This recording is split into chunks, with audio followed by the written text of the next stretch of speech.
அன்னைக்கு போராடி வெள்ளக்கார களையெல்லாம் பிடுங்கி கப்பல் ஏத்தி அனுப்பிச்சு வச்சுட்டோம். இன்னைக்கு நாட்டை பசுமையாக்க வேண்டிய சில அரசாங்க ஊழியர்களே களையா முளைச்சு நிக்கிறாங்க.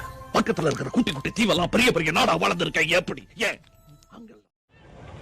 தங்கவயல் சேவ் கேஜிஎஃப் யுனைடெட் முன்னணி தங்கவயலை பாதுகாக்கின்ற ஐக்கிய முன்னணியினுடைய துவக்க விழாவினுடைய முதல் அங்கமாக தங்கவயலினுடைய அரசியலிலும் இன்றைக்கு தங்கவயல் தொழிற்சங்கத்திலும் தங்கவயல் தமிழ்ச்சங்கத்தினுடைய நிறுவன தலைவரும் இன்றைக்கு மூத்த பத்திரிகையாளருமான அறிவி ஜீவியான இன்றைக்கு வயதிலே மூர்த்த இந்த அண்ணன் சு கலையரசன் அவர்கள் இந்த மூமெண்டினுடைய கொடியை இப்போது ஏற்றி வைத்து இந்த சேவ் கேஜிஎஃப் இயக்கத்தை துவக்கி வைப்பார்.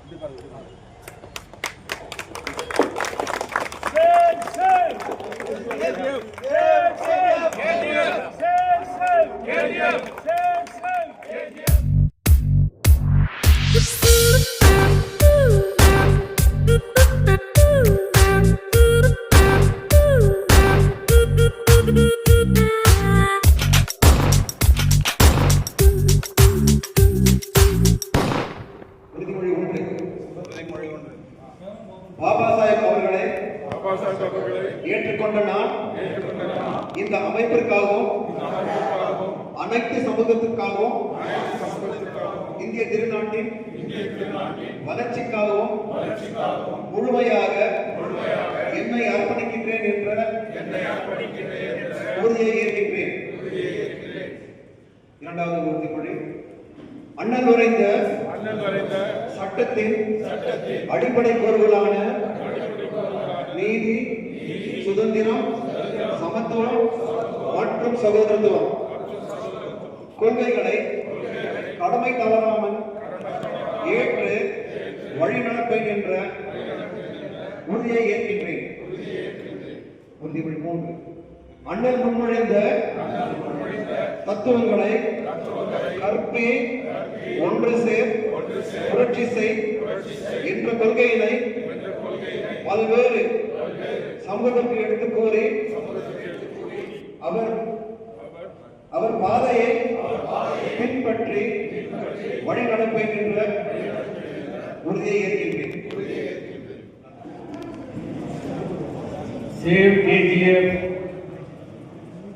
யுனைடெட் ஃப்ரண்ட் தங்கவயல் பாதுகாப்பு ஐக்கிய முன்னணியினுடைய துவக்க விழா நிறைவு கட்டத்திற்கு வந்திருக்கிறது. இந்த சேவ் கேஜிஎஃப் யுனைடெட் ஃப்ரண்ட் என்கின்ற அந்த அமைப்பை குழந்தை கடந்த ஆண்டு டிசம்பர் 14, 2024 இதே ஜார்ஜ் மன்னர் அரங்கிலே அந்த சேவ் கேஜிஎஃப் யுனைடெட் ஃப்ரண்ட் என்கின்ற குழந்தை பிறந்தது. இன்றைக்கு 6 மாதங்கள் கடந்து வந்திருக்கிறது. அந்த குழந்தைக்கு இன்றைக்கு பெயர் சூட்டப்பட்டிருக்கிறது. அதற்கு ஒரு வடிவம் கொடுக்கப்பட்டிருக்கிறது.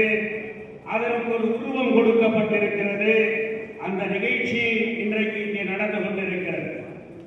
இந்த நிகழ்ச்சியில பல்வேறு இன்னல்களை கடந்து சேவ் கேஜிஎஃப் ஒன்றும் இல்லை. சேவ் கேஜிஎஃப் இந்த 6 மாசத்துல மரியாதைக்குரிய மோகன் கிருஷ்ணா சொன்ன மாதிரி பல கட்சிகள் காணவில்லை. ஆனால் தங்கவயல் மண், தங்கவயலின் மக்கள், இந்த ஊரை காக்கின்ற கடமை என்கின்ற நோக்கம் உள்ளவர்கள் இங்கே நிறைந்திருக்கிறார்கள் என்பதுதான் இன்றைக்கு ஏற்பட்டிருக்கக்கூடிய ஒரு அடையாளம். அந்த அடையாளத்திலே இந்த நிகழ்ச்சியிலே பங்கேற்றிருக்கிற பெங்களூரிலிருந்து வருகை தந்திருக்கிற இந்த அமைப்பு இன்னைக்கு அவர் கூட நிறைய விஷயத்தை சொல்லல. அவருக்கு கூட இந்த நிகழ்ச்சிக்கு போகக்கூடாது, இந்த நிகழ்ச்சிக்கு நீ கலந்துக்கூடாது அப்படின்னு சொல்லி வி சங்கர் சார் கேஜிஎஃப்க்கு வந்தா என் உயிருக்கு ஆபத்துக்குன்னு சொல்ற அளவுக்கு இன்னைக்கு அவரை கூட இன்னைக்கு போக முடியாத அளவுக்கு அவர் கூட இன்னைக்கு எச்சரிக்கைகள் எல்லாம் இருக்கிறது. அதையும் மீறி எனக்கு என்னுடைய கட்சி முக்கியமில்லை, என் மக்கள், என் தங்க வயல் தான் முக்கியம் என்கின்ற அந்த நோக்கத்தோடு இன்றைக்கு அதை மீறி இந்த வேளையிலே அவர் வந்து அமர்ந்திருக்கிறார். மோகன் கிருஷ்ணா அவர்கள் தெல்ல தெளிவாக அவருடைய நிலைப்பாட்டை இங்கே வைத்துவிட்டார். மோகன் கிருஷ்ணா அவர்களை வளர்ப்பதற்காக இந்த இயக்கம் நடத்தப்படுகிறது. மோகன் கிருஷ்ணா அவர்களை அரசியலிலே உருவாக்குவதற்காக இங்கே நடத்தப்படுகிறது என்று ஒரு கம்யூனிஸ்ட் கட்சியை சார்ந்த ஜோதிவாசு இன்றைக்கு ஒரு பாரதிய ஜனதா கட்சியினுடைய பிற்கால வேட்பாளராக இருக்க வரக்கூடிய மோகன் கிருஷ்ணாவை வளர்ப்பதற்காக இந்த இயக்கத்தை கட்டி காட்டார் என்கின்ற எனக்கு அந்த நிலையை உருவாக்கியதையும் மீறி இந்த தங்க வயல் நலன், இந்த தொழிலாளி வர்க்கம், இந்த தொழிலாளி வர்க்கத்தினுடைய அந்த வரலாறு அழிக்க முடியாது, அழிக்கக்கூடாது என்பதற்காக மோகன் கிருஷ்ணா அவர்களையும் இந்த நிகழ்ச்சியிலே நான் இருப்பேன், அவருடைய நிலைப்பாட்டை தெளிவா சொல்லியிருக்கார். இன்னைக்கு அதே மாதிரி பல்வேறு அரசியல் கட்சிகளை, இன்னைக்கு இதனுடைய பொதுச் செயலாளர் அவர் கூட முன்னாள் நகரசபையினுடைய தலைவராக இருந்தவர், இன்னைக்கு ஜேடிஎஸ் இயக்கத்தினுடைய தலைவர்களில் ஒருவர். ஆனாலும் கூட அரசியல் அடையாளம் இருந்தாலும் Thangavayal save KGF united front என்பது அரசியலுக்கு அப்பாற்பட்டு அனைவரையும் ஒருங்கிணைப்போம் என்கிற நோக்கத்தோடு இன்றைக்கு மேடையிலே அவரும் அமர்ந்து கொண்டிருக்கிறார். இந்த நிகழ்ச்சியிலே இன்னைக்கு தங்கவயலுடைய மரியாதைக்குரிய பைசாமா சேகர் அப்படின்னு சொன்னா தங்கவயலுடைய வரலாறு திரும்பி பார்க்கும். அவர் யார் என்றால் அப்படிப்பட்ட மிகப்பெரிய இந்திய குடியரசு கட்சியினுடைய போர்வாளாக இருந்த அவருடைய மகன் சுரங்க தொழிலாளி, இன்றைக்கு உலகத்திலேயே தலை சிறந்த இதய மருத்துவ நிபுணராக இருக்கக்கூடிய மரியாதைக்குரிய டாக்டர் அறிவழகன் அவர்கள் நான் தாமதமாக வந்தாலும் இந்த நிகழ்ச்சிக்கு வந்தே தீர்வேன் என்று இங்கே வந்திருக்கிறார். இன்னைக்கு இன்னும் முக்கியமாக நாம சொல்லணும் சொன்னா, இந்த இயக்கத்தினுடைய கொடியை ஏற்றி வைத்து மேடையிலே அமர்ந்திருக்கிறார். அவருக்கு வயது என்ன இருக்கும், அவருடைய உடல்நிலையை பாருங்கள். இன்றைக்கு இந்த வெதர்ல இவ்வளவு நேரம் இந்த இயக்கத்தில் மேடையில் இருக்கிறார் சொன்னா அவருடைய அனுபவம் எவ்வளவு, அவர் கண்ட போராட்டங்கள் எவ்வளவு, அவர் பார்க்காத அரசியல் இல்லை, அவர் பார்க்காத பிரச்சனைகள் இல்லை. இன்றைக்கு தங்கவயல் தமிழ் சங்கத்தினுடைய நிறுவன தலைவர், தினசுடர் பத்திரிகை பல தலைவர்களை சட்டமன்ற உறுப்பினராக ஆக்கியிருக்கிறது என்று சொன்னால் அது அண்ணன் சு கலையரசன் அவர்களுடைய கைவண்ணத்தால் எழுதப்பட்ட எழுத்துக்கள் தான் என்பதை யாரும் மறுக்க முடியாது. அப்படிப்பட்ட மாபெரும் தலைவர் இந்த இயக்கத்தினுடைய கொடியை ஏற்றிவிட்டு இங்கே அமர்ந்திருக்கிறார். அதே போன்று மேடையிலே இன்றைக்கு பல்வேறு எங்களுடைய அமைப்பை சார்ந்த அங்கத்தினர்கள் இருக்கிறார்கள். இன்றைக்கு எங்களுடைய பல்வேறு கமிட்டியை சார்ந்தவர்கள் இங்கே இந்த நிகழ்ச்சியிலே அமர்ந்திருக்கிறார்கள். எல்லோருடைய பெயரையும் குறிப்பிட்டு நேரம் அதிகமாக ஈர்ப்பு செல்வதை பொறுத்து இன்றைக்கு இந்த சேவ் கேஜிஎஃப் யுனைடெட் ஃப்ரண்ட் எதற்காக, இதனுடைய நோக்கம் என்ன, அடுத்து என்ன செய்ய போகிறார்கள் என்கின்ற அந்த நோக்கத்தை மட்டும் இந்த கூட்டத்தினுடைய தலைமை என்கின்ற அந்த முறையின் அடிப்படையிலே இந்த தங்கவயல் மக்களுக்கு தெளிவுபடுத்த நான் கடமைப்பட்டிருக்கின்றேன். எங்களுடைய லோகோவை வெளியிட்டிருக்கின்றோம். இந்த லோகோவை நீங்கள் உன்னிப்பு பார்க்க வேண்டும். ஒரு புத்தகத்திலே இந்த தங்க சுரங்கம் வடிவமைக்கப்பட்டிருக்கிறது. பிஎம்எல் மண்மாரி இயந்திரத்தினுடைய லோகோ இன்னைக்கு மண்மாரி இயந்திரம் பொதிக்கப்பட்டிருக்கிறது. இந்த லோகோவிலே தங்க சுரங்க குடிசைகளாக இருக்கக்கூடிய அந்த வீடுகள் இன்றைக்கு அதிலே பொருத்தப்பட்டிருக்கிறது. இன்றைக்கு தங்க நகரம் இருக்கிறது என்று சொன்னால் தினப்பயணிகளுடைய பொருளாதாரத்திலே தான் இந்த தங்க வயலை இயங்கிக் கொண்டிருப்பது என்பதை யாரும் மறுக்க முடியாது. அதனால் அந்த ரயில் இன்ஜினையே இதற்கு நாங்கள் வைத்திருக்கின்றோம். 5 முகங்களை கொண்ட ஒரு அமைப்பு தான் அந்த லோகோ தான் சேவ் கேஜிஎஃப் யுனைடெட் ஃப்ரண்டினுடைய அடையாளம் என்பதை இந்த நேரத்திலே நாங்கள் தெல்ல தெளிவாக சொல்லுகிறோம். சொல்லுகின்றோம். ஒரு தனிப்பட்ட அரசியல் இயக்கத்தினுடைய ஒரு கோட்பாடுகள் இந்த இயக்கத்தினுடைய கொள்கைகள் அல்ல. பல்வேறு அரசியல் கட்சிகள் இருக்கிறது. ஆனாலும் அனைவரும் ஒன்று திரண்டு ஒரு பொது நோக்கத்தோடு தங்க வயலை பாதுகாக்க வேண்டும் என்கின்ற நோக்கத்தோடு இந்த இயக்கம் உருவாக்கப்பட்டிருக்கிறது. எல்லோரும் கேலியாக நினைக்கலாம், எள்ளி நகையாடலாம். சேவ் கேஜிஎஃப் என்றால் என்ன, எதற்காக இந்த அமைப்பு, இதனுடைய நோக்கம் என்ன என்று தங்க சுரங்கத்தினுடைய வரலாறை எண்ணி பார்க்க வேண்டும். சிட்டி முனிசிபாலிட்டி பிரிட்டிஷ் பீரியட்லயும் ஆஃப்டர் இண்டிபெண்டன்ஸ்லயும் 3rd பிளேஸ்ல இருந்த இந்த சானிட்டரி போர்டு கேஜிஎஃப் இந்த நகரசபை சானிட்டரி போர்டு அன்றைக்கு 3வது இடத்திலே இருந்தது. முதலிடம் பெங்களூர், 2வது இடம் மைசூர், 3வது இடம் இந்த தங்க வயல். இன்றைக்கு 245வது இடத்திலே இந்த நகரசபை இருக்கிறது. இது சாதனையா வேதனையா? இதை காக்க வேண்டியது நமது கடமை இல்லையா என்பதை கூட நீங்கள் எண்ணி பார்க்க வேண்டும். இதை மட்டுமல்ல, இன்றைக்கு யஷ்வந்த் அவர்கள் தங்க சுரங்கத்தை பற்றி பேசினார். பல்வேறு விஷயங்கள் இருக்கிறது. இன்றைக்கு தங்க சுரங்கம் மூடி 25 ஆண்டுகள் கடந்து விட்டது. நான் குறைந்தபட்ச சொல்லுகின்றேன், இன்றைக்கு சுமார் 1.5 லட்சம் வாக்காளர்களை கொண்ட 16 வார்டுகள் தங்க சுரங்க பகுதி, 2 வார்டுகள் பிஎம்எல் பகுதி. நான் இந்த மண்ணிலே தேர்ந்தெடுக்கப்பட்ட பிரதிநிதிகளை கேள்வி கேட்கின்றேன். சுமார் 18 முனிசிபல் வார்டுகளை கொண்ட இந்த பகுதி மத்திய அரசின் கீழ், மத்திய அரசின் கண்ட்ரோல் இருக்கக்கூடிய ஒரு பகுதி. நீங்கள் தேர்தலுக்கு வருகிறீர்கள், எங்கள் வாக்குகளை பெறுகிறீர்கள், நாங்களும் வாக்களித்து வருகிறோம். ஆனால் கர்நாடக அரசாங்கத்தில் இருந்து ஒரு பைசா திட்டங்கள் கூட இந்த 18 வார்டுகளிலே அமல்படுத்தப்படுவதில்லை.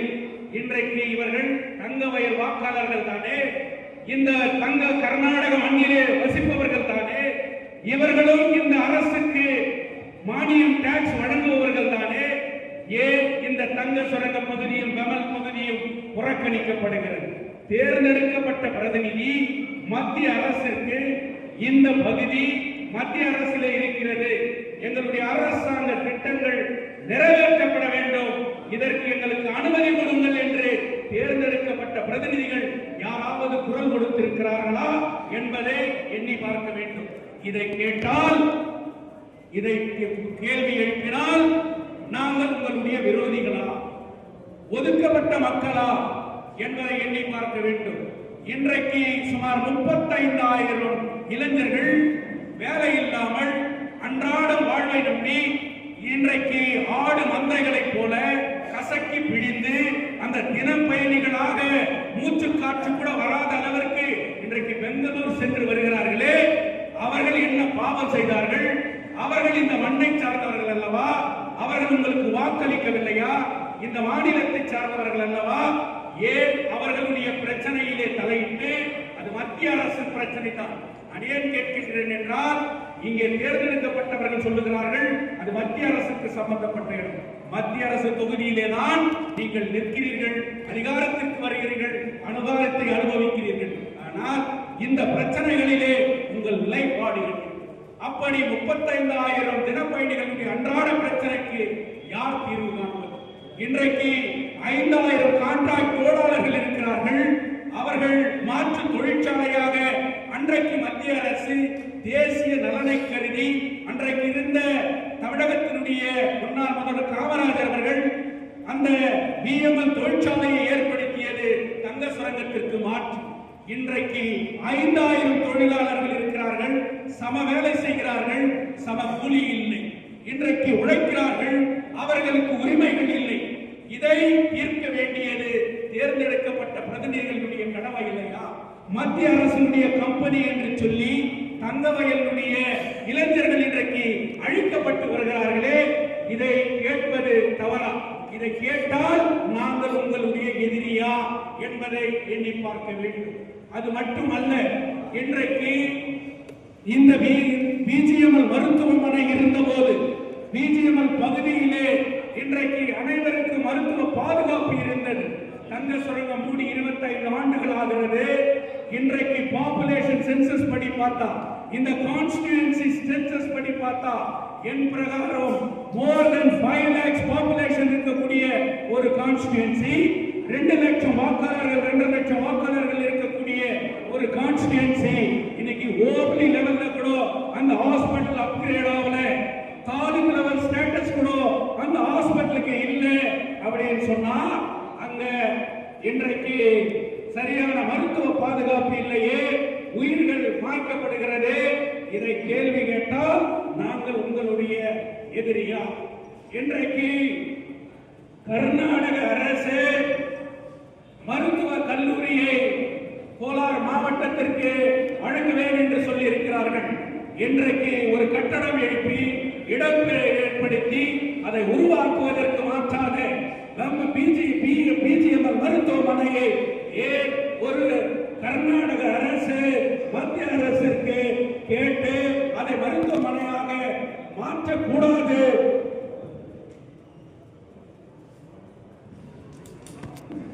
மாற்றக்கூடாது என்பது இன்றைக்கு எங்களுடைய கேள்வி. இதை நாங்கள் கேட்டால் உங்களுடைய எதிரியா? கர்நாடகத்திலேயே இந்தியாவிலேயே இப்படிப்பட்ட ஒரு எம்ஜி மார்க்கெட் கிடையாது. இன்றைக்கு எத்தனையோ நீதிபதிகள் வந்திருக்கிறார்கள்.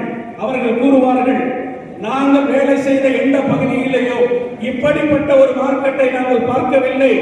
எல்லா பொருட்களும் கிடைக்கக்கூடிய ஒரே மார்க்கெட் என்று சொன்னால் இந்தியாவில் எடுத்துக்காட்டாக இருக்கக்கூடிய இந்த எம்ஜி மார்க்கெட். இந்த எம்ஜி மார்க்கெட் உள்ள கால வச்சு பாருங்க. நான் வேற எந்த சப்ஜெக்டும் பேசல. கால் வைக்க முடியுதா? டெல்லி குத்துது. இன்னைக்கு கொசு மொக்கிது, துர்நாற்றம் வீசுகின்றது. இன்றைக்கு அந்த மார்க்கெட்டை சீரமைக்க முடியாதா? சீரமைக்க வேண்டும் அல்லவா? இது என் மண் பிரச்சனையா என்று கேட்டால் இன்றைக்கு அதற்கு நாங்கள் உங்களுக்கு எதிரியா என்பதை இன்றைக்கு பார்க்க வேண்டும். இன்றைக்கு புத்தகத்தை நாங்கள் மோனோகரமாக இங்கு கொடுத்திருக்கின்றோம். இன்றைக்கு கல்வியிலே தலை சிறந்த தங்கவயலிலே, இன்றைக்கு கல்வியிலே தரந்தாழ்ந்து இன்றைக்கு கடைசி இடத்திற்கு இங்கு தள்ளப்பட்டு இருக்கிறது.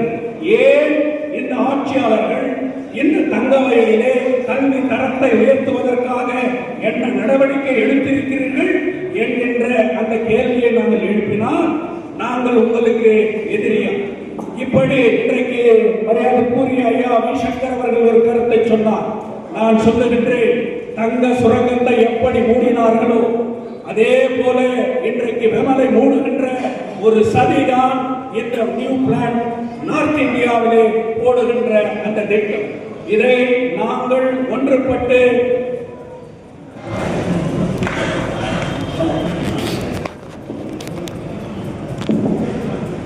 அந்த பிளான்ட்டை எக்காரணத்தை கொண்டோம் கர்நாடகாவில் அமைக்க வேண்டும் என்று சொல்லுகின்றோம். கோலார் தங்கவயலில் அமைகின்ற கோரிக்கை அல்ல. மைசூரிலே விமல் இருக்கிறது, பெங்களூரிலே விமல் இருக்கிறது. இன்றைக்கு பல்வேறு ஏக்கர் கணக்கிலே இன்றைக்கு தங்க வயலை சார்ந்த பகுதிகள் இருக்கிறது. ஏன் 1000 ஏக்கர் இன்றைக்கு விமல் மாநில அரசுக்கு கைப்பற்றப்பட்டிருக்கிறது. அந்த பிளான்ட்டை தங்க வயல் அல்ல கர்நாடகாவிலே ஏற்படுத்துங்கள் என்கின்ற ஒரு கோரிக்கையை இன்றைக்கு வைக்கின்றோம். இப்படிப்பட்ட பல்வேறு கோரிக்கைகளை இன்றைக்கு நான் சொல்லுகின்றேன். குடி தண்ணீர் என்பதல்ல, விஷ தண்ணீரை நாம் குடித்து வருகின்றோம். இன்றைக்கு நாம் அருந்துகின்ற தண்ணீர் புளோரைடு கண்டென்ட் கடந்த தண்ணீர். அந்த குடிநீர் திட்டத்திற்கு கோலார் தங்க வயலிலே எத்தனை ஏரிகள் இருந்தது, இன்றைக்கு எத்தனை ஏரிகள் மூழ்கடிக்கப்பட்டிருக்கிறது. வேதமங்கலா தண்ணீரை தாலுகாவிற்கே குடி தண்ணீராக மாற்றுகின்ற ஒரு திட்டத்தை ஏன் ஏற்படுத்தக்கூடாது? இப்படிப்பட்ட தொலைநோக்கு பார்வையிலே பல்வேறு திட்டங்களை முன்வைத்து இந்த இயக்கம் பேசுகின்றோம். இன்றைக்கு நம்முடைய ஸ்போர்ட்ஸ் எக்ஸ் பிளேயர் கருணாமூர்த்தி அவர்கள் இங்கே சொன்னார். இன்னைக்கு தங்க வயலில் சொன்னா ஒரு கேடிக்கலாம், தங்க வயலில் சொன்னா காஞ்சா புகழ்ந்துட்டு இருக்குது, தங்க வயலில் சொன்னா இன்னைக்கு ரவுடிகளினுடைய கூடாரமாக இன்னைக்கு மாற்றப்பட்டு இருக்கிறது என்று ஒரு தவறான தகவலை இன்றைக்கு வழங்குகிறார்கள். நம்மளுடைய இளைஞர்கள், நம்மளுடைய பிள்ளைகள் இன்னைக்கு எத்தனை பேருக்கு எத்தனை திறமைகள், இன்றைக்கு எவ்வளவு பேர் ஃபுட்பால் பிளேயர் இன்னைக்கு இருக்கிறான் தெரியுமா? இன்னைக்கு கிரிக்கெட் பிளேயர் இன்னைக்கு இருக்கிறான் தெரியுமா? அப்படிப்பட்ட சூழ்நிலையிலே இந்த சேர் கேஜிஎஃப் யுனைடெட் ஃப்ரண்டினுடைய கொள்கைகளிலே ஒன்று மீண்டும் தங்க வயலிலே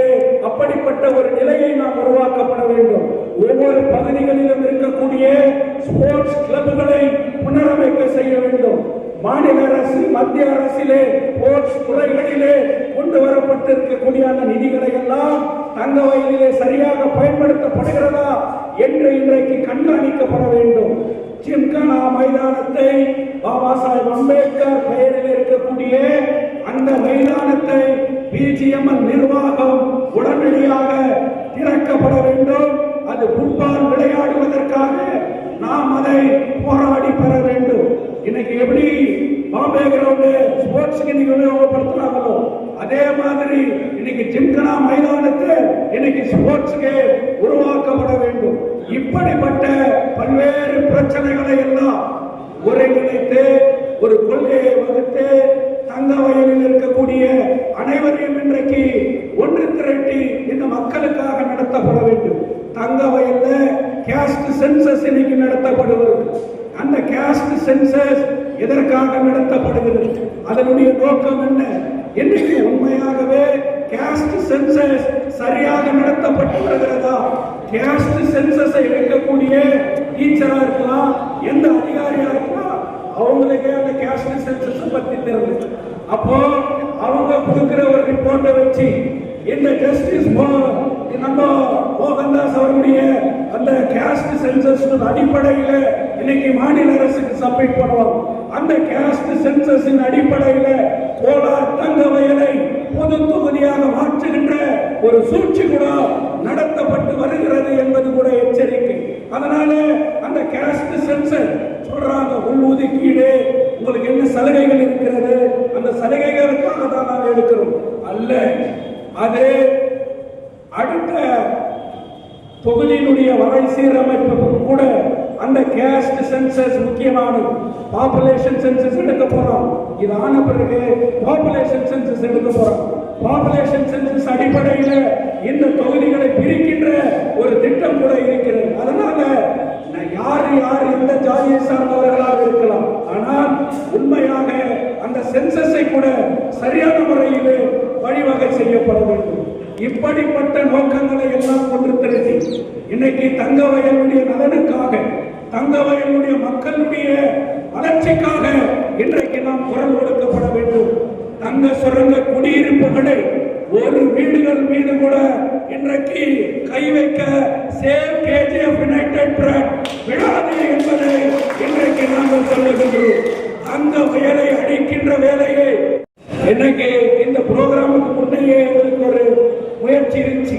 அதை மரியாதைக்குரிய ஐயா வி சங்கர் அவர்கள் விரைவில் இந்த ரயில் சப்ஜெக்ட் பற்றியும் ரயில் கோச் சப்ஜெக்ட் பற்றியும் இந்த நம்ம தினப்பயணிகளுடைய அந்த ரயில்வே ப்ராப்ளத்தை பற்றியும் state railway minister honourable Somanna அவர்களை சேவ் கேஜிஎஃப் யுனைடெட் ஃப்ரண்ட் உடனடியாக சந்தித்து அதை தடுக்கின்ற வேலையை செய்வோம் என்கின்ற ஒரு உத்தரவாதத்தை கூட அவர் சொல்லி இருக்கிறார். அதனால மோகன் கிருஷ்ணா அவர்கள் இந்த இயக்கத்தோடு பயணிப்பேன் என்கின்ற அந்த உத்தரவாதத்தை சொல்லி இருக்கிறார். ஊர் இருந்தாதான் வாழ முடியும். ஊரே இல்லைன்னு சொன்னா இன்னைக்கு யாருமே இருக்க முடியாது. அந்த மாதிரி இந்த ஊரை காக்கின்ற வேலை நம்மளுடைய முதல் கடமை. யாரையோ குற்றம் சாட்டி யாரையோ பழி சொல்வதற்காக இன்றைக்கு இல்லை. நான் சொல்லுகின்றேன், இன்னைக்கு மாநில அரசுல எந்தெந்த திட்டங்கள் எதை செயல்படுத்த முடியாமல் இருக்கிறதோ அனைத்தையும் ஒன்று திரட்டி இந்த தொகுதியினுடைய எம்எல்ஏ அதை தீர்த்து வைக்க வேண்டும். அதற்கு நீங்கள் முன்முயற்சி எடுக்க வேண்டும் என்கின்ற அந்த டிமாண்டோடு நீங்கள் செய்யாத பட்சத்திலே, நீங்கள் கவனம் செய்ய தவறிய பட்சத்திலே சேவ் கேஜிஎஃப் யுனைடெட் ஃப்ரண்ட் அதை ஒருங்கிணைத்து தங்கவயல் மக்களை திரட்டி அந்த பிரச்சனைகளுக்காக போராடுவோம் என்பதை கூட இந்த நேரத்திலே சொல்லுகின்றேன். இந்த தொகுதியினுடைய பாராளுமன்ற உறுப்பினர் இன்னைக்கு எங்க ஊர்ல இருக்கிறது 2 மத்திய அரசினுடைய இடங்கள், ஒன்னு வெவலு, ஒன்னு மைன்ஸ். பெருவாரியான மக்கள் வாழ்வது மத்திய அரசினுடைய இடத்திலே. நீங்கள் சரியான விதத்திலே இந்த பிரச்சனைகளிலே தலையிட வேண்டும். தலையிடுவதற்கு நாங்கள் கூட உங்களை அணுகி உங்களிடம் சரியான விதத்தில் அதை விலக்கி சொல்லுவோம் என்று கூறி சேவ் கேஜிஎஃப் யுனைடெட் ஃப்ரண்ட் அனைத்து அரசியல் கட்சிகளையும் சார்ந்த அரசியல் கட்சி கொள்கைகளுக்கு அப்பாற்பட்டு பொது அமைப்பு என்பதை சொல்லி வீடு வீடாக சேவ் கேஜிஎஃப் யுனைடெட் ஃப்ரண்டில் உறுப்பினர் சேர்க்கையை உடனடியாக செய்வோம். செய்து மக்களை திரட்டி ஒன்றுபடுத்தி இந்த இயக்கத்தை வலுப்படுத்துவோம். இதுதான் எங்கள் கொள்கை, இதுதான் எங்களுடைய நோக்கம் என்பதை கூறி இந்த நிகழ்ச்சிக்கு எல்லோரும் வந்திருக்கிறார்கள். முக்கியமாக சேவ் கேஜிஎஃப் யுனைடெட் ஃப்ரண்ட் இன்றைக்கு வலுப்பெற்றிருக்கிறது என்று சொன்னால் அது மீடியா என்கின்ற அந்த சக்தி எங்களுடைய கருத்துக்களை நாங்கள் சொல்லுகின்ற அந்த கோட்பாடுகளை இன்றைக்கு மக்கள் மத்தியில் எடுத்து செல்லுகிறார்கள். அது பிரிண்ட் மீடியாவா இருக்கலாம், அது டிவி மீடியாவாக இருக்கலாம். இன்னைக்கு அவங்க இல்லைன்னு சொன்னா save KGF united front movement இன்னைக்கு இல்லை. ஜனநாயகத்தினுடைய 4வது தூணாக இருக்கக்கூடிய அந்த மீடியாவுக்கு இரு கரம் கூப்பி என்னுடைய